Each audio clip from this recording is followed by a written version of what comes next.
அனைவருக்கும் வணக்கம். நாம் பொதுவாகவே நம்முடைய தவறுகளை பார்க்க மறந்து விடுகிறோம். பிறர் தவறுகளை மட்டுமே பார்க்கிறோம். ஒரு உண்மை என்னவென்றால், மகாபாரதம் யுத்தம் முடிவடைந்து விடுகிறது. துரியோதனன் இரத்த வெள்ளத்திலே படுத்த படுக்கையாக கீழே கிடக்கிறார். கிருஷ்ண பரமாத்மா அவரை பார்க்கிறார். துரியோதனா, நீ செய்த தவறுகள்தான் இப்படி உன்னை காயங்களோடு படுக்க வைத்திருக்கிறது அப்படின்னு சொல்கிறார். அப்போ துரியோதனை அவருடைய உடம்பை தூக்க முடியல.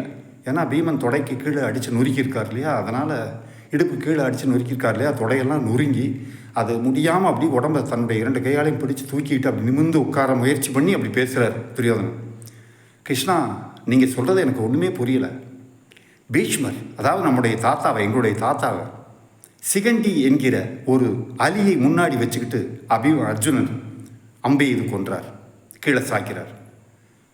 நம்முடைய, அதாவது எங்களுடைய குருநாதர் துரோணாச்சாரியாரை தேர் செட்டில் இனிமேல் யுத்தம் செய்ய மாட்டேன்னு சொல்லி உட்கார்ந்தவரை வாள் எடுத்து அவருடைய கழுத்தை வெட்டிய திருஷ்டத்யும்னன் செய்தது தர்மம். இது கூட பரவாயில்லை.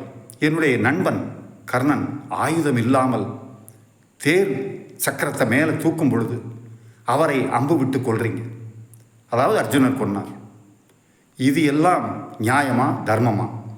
இதெல்லாம் நியாயம் தர்மம் என்றால் என் முன்னோர்கள் போயிருக்கிற சொர்க்கத்துக்குள்ளே நான் போக மாட்டேன், அந்த தர்மம் எனக்கு வேண்டாம் அப்படின்னு துரியோதனர் கொக்கரிக்கிறார். உலகத்தை படைத்து காத்து ரட்சிக்கிற விஷ்ணுவுடைய அம்சமான ஸ்ரீ கிருஷ்ண பரமாத்மா இருக்காரு.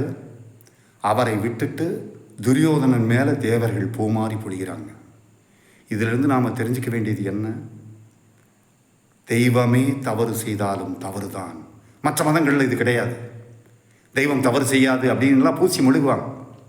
ஆனால் நம்முடைய இந்து மதத்தில் மட்டும் கடவுளே தவறு செய்தாலும் தவறுதான் அப்படின்னு சுட்டி காட்டக்கூடிய ஆணித்தரமான தைரியம் இந்து மதத்திற்கு மட்டுமே உண்டு. எனவே பிறர் குறைகளை பார்ப்பதற்கு முன்னால் தெய்வமாக நல்லவராக நாம் இருந்தால் கூட நம்முடைய தவறையும் ஒரு முறை தெரிந்து கொள்வோம். நன்றி, வணக்கம்.